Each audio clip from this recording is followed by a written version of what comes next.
Hey students, once again we are going to start our literature book.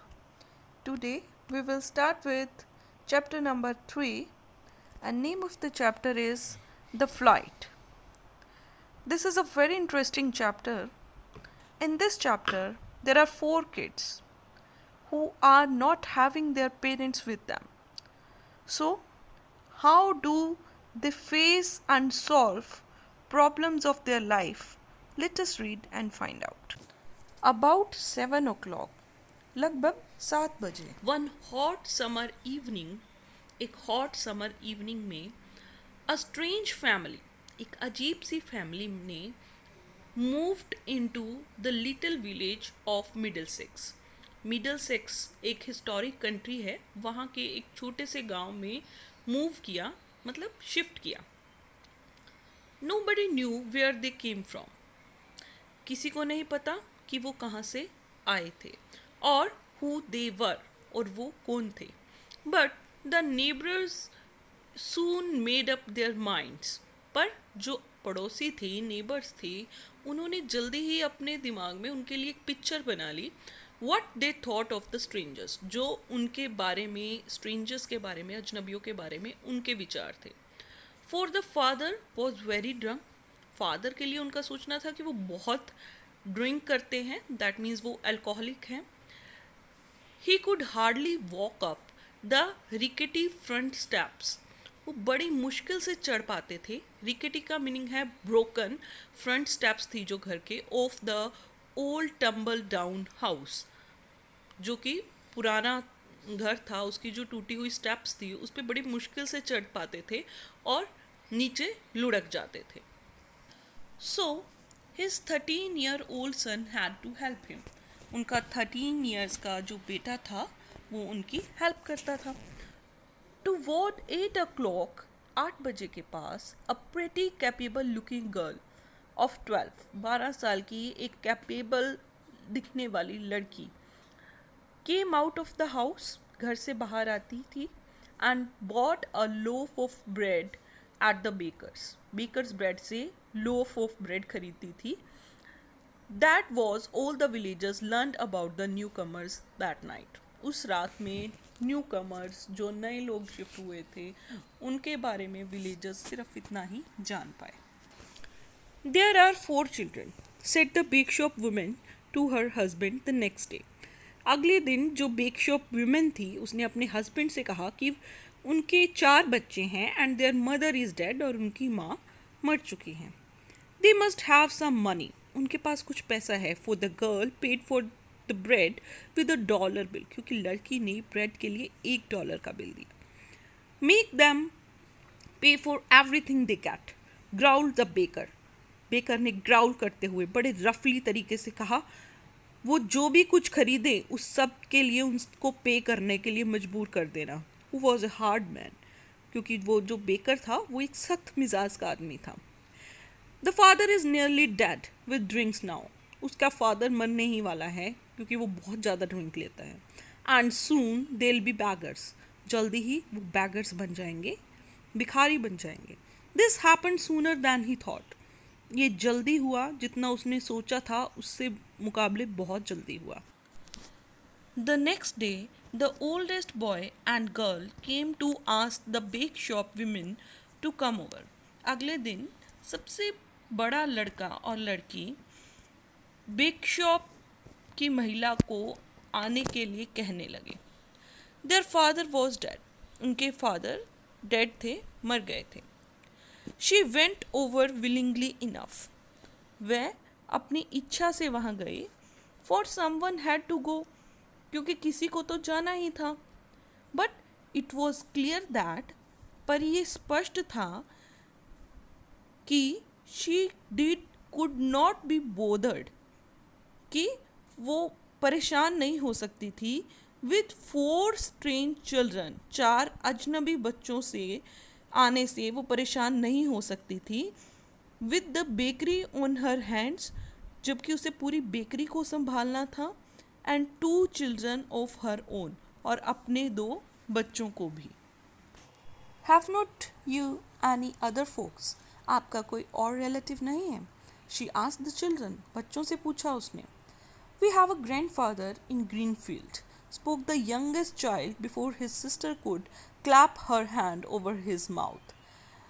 जो सबसे छोटा बच्चा था उसने कहा, है ना, हमारे दादा हैं ग्रीनफील्ड में. इससे पहले कि उसकी सिस्टर अपने हाथ से उसका मुंह बंद कर पाती, उसने पहले ही बोल दिया. Hush Benny, she said anxiously, उसने बेचैन होते हुए कहा. बेनी, चुप हो जाओ. What's the matter with your grandfather, तुम्हारे ग्रैंडफादर के साथ क्या प्रॉब्लम है? The bake shop women asked suspiciously, उन्होंने शक करते हुए पूछा.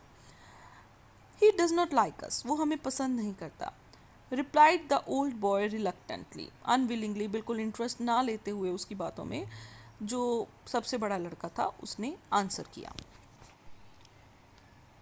ही did not want my father to marry my mother, वो नहीं चाहते थे कि मेरे फादर मेरी मदर से शादी करें. इफ़ ही फाउंड अस, अगर हम उन्हें मिल गए, he would treat us cruelly, वो हमें बड़ी निर्दयता से ट्रीट करेंगे. Did you ever seen him, क्या तुमने कभी उन्हें देखा? जेस हैज़, जेस ने देखा है.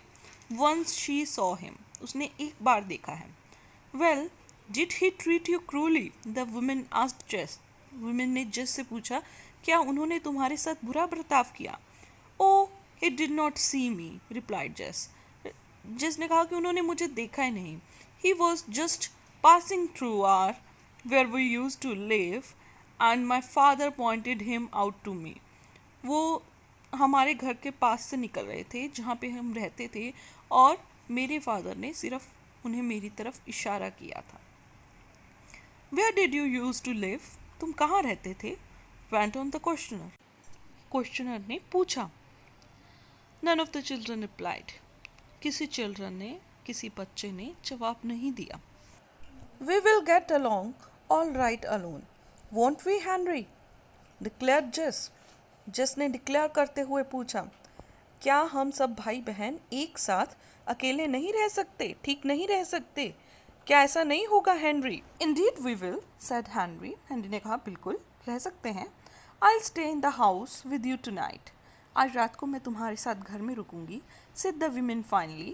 Finally women ने कहा, Tomorrow we will see what can be done. कल हम देखेंगे कि क्या किया जा सकता है. The 4 children slept in the kitchen. चारों बच्चे किचन में सोए and gave the visitor the only other bed in the house. और विजिटर को जो घर में दूसरा बेड था वो दे दिया. She did not at once go to the bed. वो एकदम से बेड पे नहीं गई, but sat by the window in the dark. अंधेरे में विंडो के पास बैठ गई. Suddenly they heard her talking to her husband through the open window. अचानक से उन्होंने उसे अपने हस्बैंड से बात करते हुए सुना. कहाँ से? Through the open window. They must go to their grandfather. That is certain. ये बिल्कुल श्योर है कि उन्हें अपने ग्रैंडफादर के पास ही जाना चाहिए. जेस हर्ड हर से, जेस ने उसकी बातें सुन ली. Of course, agreed her husband, उसका हस्बैंड ने कहा, बिल्कुल. Tomorrow will make them tell us his name, कल हम उन्हें उसका नाम हमें बताने के लिए तैयार कर लेंगे. सून आफ्टर दैट जेस and Henry heard her snoring heavily. उसके जल्दी ही बाद में जेस और हेनरी ने उसकी स्नोरिंग की, यानी कि खर्राटों की आवाज़ सुनी. They sat up in the dark, वो अंधेरे में उठ के बैठ गए. Must not we surely run away, क्या हमें नहीं भाग जाना चाहिए? विस्पर्ड जेस इन हेनरीज ईयर, जेस ने हेनरी के कानों में धीरे से बोला. यस, विस्पर्ड हेनरी, हेनरी ने भी धीरे से बोला, हाँ. Take only what we need most. We must be far off before morning or they'll catch us. जो भी हमारी ज़रूरत का बहुत इम्पोर्टेंट सामान है, सिर्फ वही लो. हमें कल सुबह से पहले यहाँ से दूर निकल जाना है, नहीं तो वो हमें पकड़ लेंगे. Jess sat still for a moment thinking. Jess 1 minute के लिए बैठी कुछ सोचते हुए. I will take both loaves of bread. She thought. उसने सोचा कि मैं ब्रेड के दोनों लोव्स ले लूँगी खाने के लिए.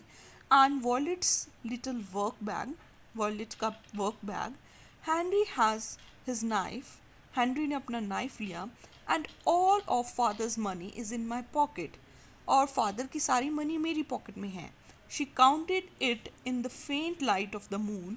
उसने मून की धीमी धीमी रोशनी में उसको काउंट किया.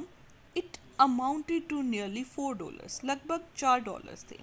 You will have to carry Benny until he wakes up, whispered Jess. जेस ने धीरे से कहा कि तुम्हें बेनी को उठा के चलना पड़ेगा जब तक कि वो उठ ना जाए. If we wake him up here, he might cry. अगर उसे यहीं उठाया तो वो रो सकता है. She touched Violet and she spoke. Violet को टच किया और कहा, Shh, Violet, come. We are going to run away, she whispered. उसने धीरे से बोला कि हम भागने वाले हैं. The little girl sat up obediently. जो छोटी सी लड़की थी वो उनकी बात को मान के वैसे ही चुपचाप बैठी रही. What shall I do? She said. Light as a breath. धीरे से बहुत हल्के से उसने पूछा कि मैं क्या करूं. Carry this, Jess said. Jess ने कहा इसे लेके जाओ. Handing her the work bag and a box of matches. उसको वर्क बैग और मैचेस का बॉक्स देते हुए कहा कि ये चीज़ें पकड़ो. Just tiptoed over to the tin box on the table. Tiptoed का मतलब है stealthy, बहुत धीरे से चुपके से. वो टिन बॉक्स के पास गई टेबल पे. Drew out 2 loaves of bread. दोनों loaves of bread निकाले and slipped them into the laundry bag. और उसे laundry bag में रख लिया. Then she dropped 2 small clean towels. फिर उसने 2 साफ सुथरे towels and a cake of soap और एक साबुन कहाँ रखा. बैग में. Into the bag. All right, pick him up, she said to Henry. उसने हेनरी को कहा कि इसे उठाओ. Henry lifted the sleeping child carefully. Henry ने सोते हुए बच्चे को बड़े ध्यान से उठाया, सावधानी से उठाया. जेस टुक द लॉन्ड्री बैग. जेस ने लॉन्ड्री बैग को उठाया. Turn the door knob softly. Door की नोब को बड़े सॉफ्टली, बड़े धीरे से घुमाया. Open the door slowly. धीरे धीरे दरवाज़ा खोला. And they tiptoed out in a ghostly procession. और वो बिल्कुल चुपके से, बिल्कुल स्टेल्थी वहाँ से गोस्टली प्रोसेशन की तरह निकल गए. As Just shut the door. जैसे ही शट किया जस्ट ने डोर को, she listen to the bake shops womens heavy snoring for a moment. उसने 1 मिनट के लिए बेक शॉप विमेन की खराटों की आवाज़ को सुना. Then they picked their way without a sound to the country road. फिर उन्होंने अपना रास्ता चुन लिया कंट्री रोड की तरफ बिना किसी आवाज़ के. She may wake up before morning, whispered Henry. Henry ने कहा हो सकता है कि वो सुबह से पहले ही उठ जाए. So children, how is it?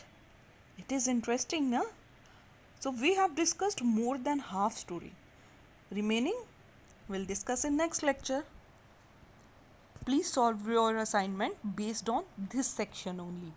Okay? Take care. Goodbye.